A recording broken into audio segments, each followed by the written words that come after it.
বিসমিল্লাহির রহমানির রহিম।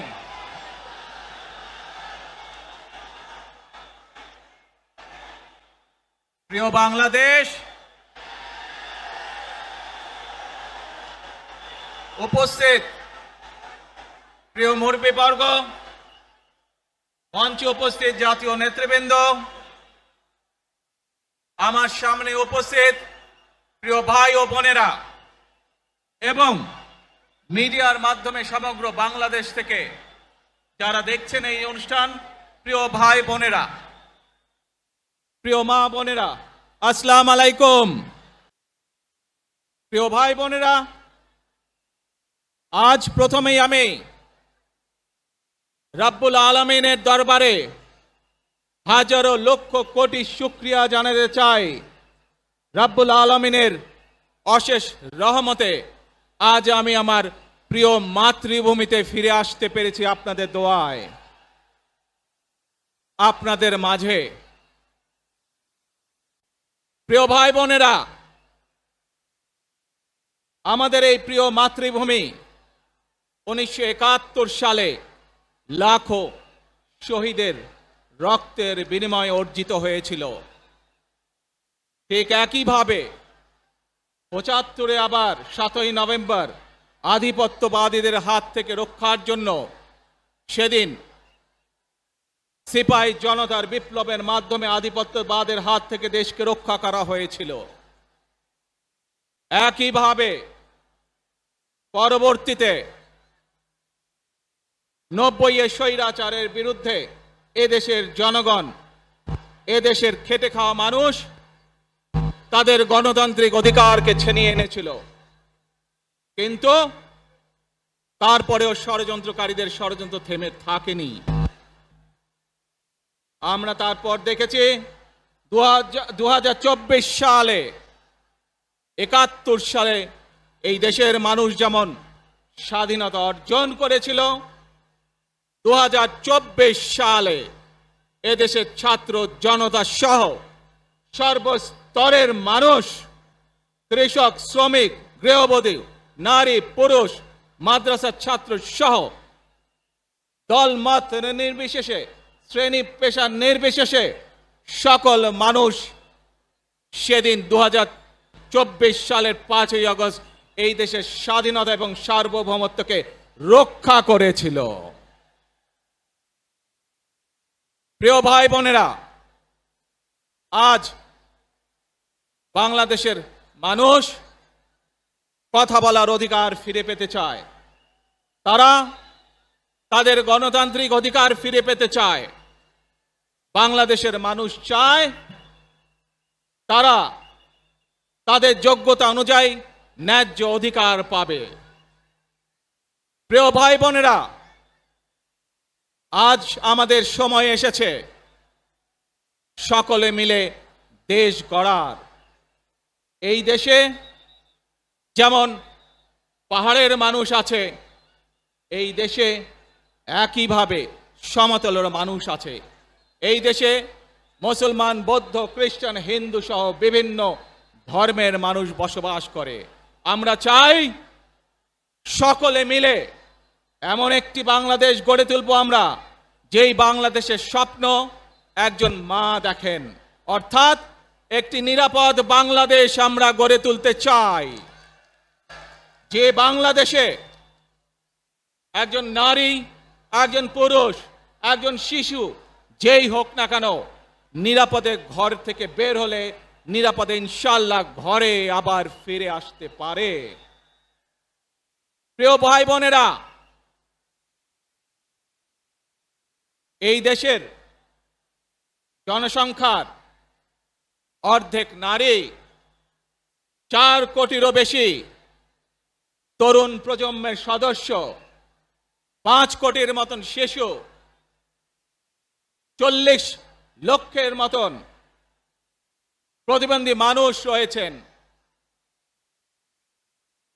কয়েক কোটি কৃষক, শ্রমিক রয়েছেন। এই মানুষগুলোর একটি প্রত্যাশা আছে এই রাষ্ট্রের কাছে, এই মানুষগুলোর একটি আকাঙ্ক্ষা আছে এই দেশের কাছে। আজ আমরা সকলে যদি ঐক্যবদ্ধ হই, আজ আমরা যদি সকলে প্রতিজ্ঞাবদ্ধ হই, তাহলে আমরা এই লক্ষ কোটি মানুষের সেই প্রত্যাশাগুলো পূরণ করতে পারি ইনশাআল্লাহ। প্রিয় ভাই বোনেরা, ৭১ সালে আমাদের শহীদরা নিজের জীবন উৎসর্গ করেছিলেন এই রকম একটি বাংলাদেশ গঠনের জন্য। বিগত ১৫ বছর স্বৈরাচারের বিরুদ্ধে শত শত হাজারো গুম খুনের শিকার হয়েছে শুধু রাজনৈতিক দলের সদস্য নয়, নিরীহ মানুষের প্রতিবাদ করতে গিয়ে অত্যাচার নির্যাতনের শিকার হয়েছে, জীবন দিয়েছে। ২০২৪ সাল মাত্র সেদিনের ঘটনা। কিভাবে আমরা দেখেছি আমাদের তরুণ প্রজন্মের সদস্যরা কিভাবে নিজের জীবন উৎসর্গ করেছে দেশের এই স্বাধীনতা এবং সার্বভৌমত্বকে রক্ষা করার জন্য। প্রিয় ভাই বোনেরা, কয়েকদিন আগে এই বাংলাদেশের ২৪ আন্দোলনের এক সাহসী প্রজন্মের এক সাহসী সদস্য ওসমান হাদিকে হত্যা করা হয়েছে। ওসমান হাদি শহীদ হয়েছে। প্রিয় ভাই বোনেরা, ওসমান হাদি চেয়েছিল এই দেশের মানুষের জন্য গণতন্ত্র প্রতিষ্ঠিত হোক, এই দেশের মানুষের গণতান্ত্রিক অধিকার প্রতিষ্ঠিত হোক, এই দেশের মানুষ তাদের গণতান্ত্রিক এবং অর্থনৈতিক অধিকার ফিরে পাক। আজ ২৪ আন্দোলনে যারা শহীদ হয়েছেন, ওসমান হাদি সহ ৭১ যারা শহীদ হয়েছেন, বিগত স্বৈরাচারের সময় বিভিন্নভাবে খুন গুমের শিকার হয়েছেন, এই মানুষগুলোর রক্তের ঋণ যদি শোধ করতে হয়, আসুন আমরা আমাদের সেই প্রত্যাশিত বাংলাদেশ গড়ে তুলব, যেখানে আমরা সকলে মিলে কাজ করব, যেখানে আমরা সকলে মিলে আমাদের প্রত্যাশিত বাংলাদেশকে গড়ে তুলব। প্রিয় ভাই বোনেরা, বিভিন্ন আধিপত্যবাদ শক্তির গুপ্তচরেরা বিভিন্নভাবে ষড়যন্ত্রে এখন লিপ্ত রয়েছে। আমাদেরকে ধৈর্যশীল হতে হবে, আমাদেরকে ধৈর্য ধারণ করতে হবে। বিশেষ করে তরুণ প্রজন্মের যে সদস্যরা আছেন, আপনারাই আগামী দিন দেশকে নেতৃত্ব দিবেন, দেশকে গড়ে তুলবেন। এই দায়িত্ব তরুণ প্রজন্মের সদস্যদেরকে আজ গ্রহণ করতে হবে, যাতে করে এই দেশকে আমরা সুন্দরভাবে গড়ে তুলতে পারি। শক্ত ভিত্তির উপরে, গণতান্ত্রিক ভিত্তি, শক্তিশালী অর্থনৈতিক ভিত্তির উপরে যাতে এই দেশকে আমরা গড়ে তুলতে পারি। প্রিয় ভাই বোনেরা, আমার সাথে আজকে মঞ্চে এখানে বহু জাতীয় নেতৃবৃন্দ বসে আছেন। আসুন আজকে আমরা দুহাত তুলে আল্লাহর দরবারে দোয়া করে আল্লাহর রহমত আমরা চাই। যে সকল জাতীয় নেতৃবৃন্দ এই মঞ্চে আছেন, মঞ্চের বাইরে যে সকল জাতীয় আরো নেতৃবৃন্দ আছেন, আমরা সকলে মিলে এই দেশকে নেতৃত্ব দিয়ে আমাদের বাংলাদেশের জনগণের প্রত্যাশিত সেই বাংলাদেশকে আমরা গড়ে তুলতে চাই। আমাদেরকে যে কোনো মূল্যে আমাদেরকে এই দেশের শান্তি শৃঙ্খলা রক্ষা করতে হবে। যে কোনো উস্কানির মুখে আমাদেরকে ধীর শান্ত থাকতে হবে। প্রিয় ভাই বোনেরা, আমরা দেশের শান্তি চাই, আমরা দেশের শান্তি চাই, আমরা দেশের শান্তি চাই। প্রিয় ভাই বোনেরা, মার্টিন লুথার কিং নাম শুনেছেন না আপনারা?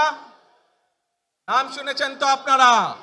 মার্টিন লুথার কিং, তার একটি বিখ্যাত ডায়লগ আছে, আই হ্যাভ এ ড্রিম।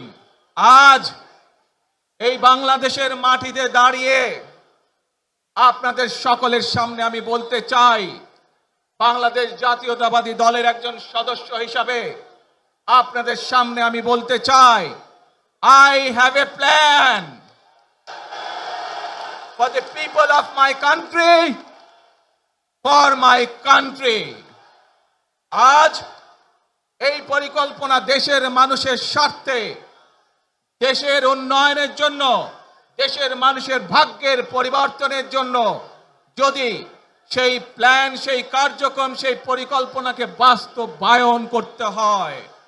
প্রিয় ভাই বোনেরা, এই জনসমুদ্রে যত মানুষ উপস্থিত আছেন, এই সারা বাংলাদেশে গণতন্ত্রের শক্তি যত মানুষ উপস্থিত আছেন, প্রত্যেকটি মানুষের সহযোগিতা আমার লাগবে। প্রত্যেকটি মানুষের সহযোগিতা আমাদের লাগবে। আপনারা যদি আমাদের পাশে থাকেন, আপনারা যদি আমাদেরকে সহযোগিতা করেন, ইনশাআল্লাহ আমরা আই হ্যাভ এ প্ল্যান বাস্তবায়ন করতে সক্ষম হব। আসুন আমরা আল্লাহ রাব্বুল আলামিনের দরবারে হাত তুলে প্রার্থনা করি, আমরা জানো হে রব্বুল আলামিন, হে একমাত্র মালিক, হে একমাত্র পরওয়ারদিগার, হে একমাত্র রহমত দানকারী, হে একমাত্র সাহায্যকারী, আজ আপনি যদি আমাদেরকে রহমত দেন, তাহলে আমরা এই দেশের মানুষ কঠোর পরিশ্রম করার মাধ্যমে আমাদের প্রত্যাশিত বাংলাদেশকে গড়ে তুলতে পারবো। আজ যদি আল্লাহর রহমত এই দেশ এবং এই দেশের মানুষের পক্ষে থাকে, আল্লাহর সাহায্য, আল্লাহর দয়া এই দেশের মানুষের উপরে, এই দেশের উপরে থাকে, ইনশাআল্লাহ আমরা আমাদের প্রত্যাশিত বাংলাদেশ গড়ে তুলতে সক্ষম হব। প্রিয় ভাই বোনেরা, আজ আসুন আমরা সকলে মিলে